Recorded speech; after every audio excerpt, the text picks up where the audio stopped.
In this lesson, we'll show you how to save selections as a set.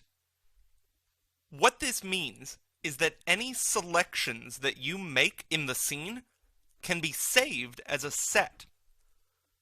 To do that, you need to access the Set tools.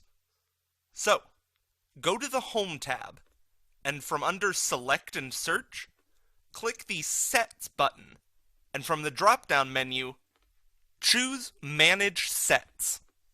This will open up the Sets window. This window can be docked anywhere on the screen, so you can move it wherever is most appropriate for your needs. Now, for me, I personally like to put it at the lower left-hand corner, directly under the selection tree. So I'll do that now. Now that we have the Sets window where we want it, I'm going to start making a selection set. For this example, I'm going to select all the floors in my model. Remember, in order to select multiple items at once, hold down the Control key while you're left-clicking on your different items. Once I've selected all of my floors, I'm going to click the Add Set button at the top left corner of the Sets window. Once the set's been added, we can right-click and rename it. I'm going to call this set Floors. This is not the only way to save a set, however. You can also use the Find Items command, and then once you've found items, you can save them as a set.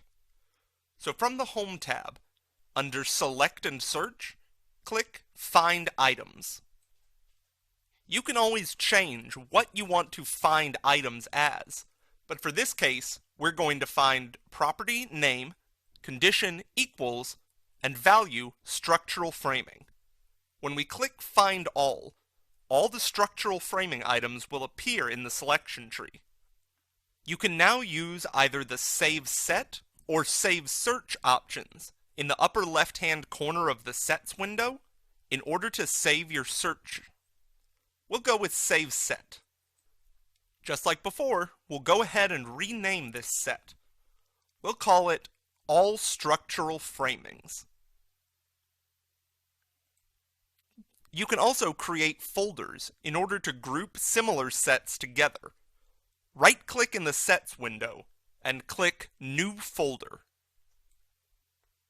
We'll go ahead and call this new folder New Set. Then we'll just drag and drop our sets into the folder, and they will be grouped under that folder in the Sets window. As with most things in Navisworks, this folder system is extremely customizable, so you can arrange your sets according to whatever standards you want. Finally, one more useful feature of sets is that they can also be accessed from the selection tree. If you click the drop-down menu at the top of the selection tree and choose Sets, any sets you've created, along with their organizing folders, will appear under the selection tree.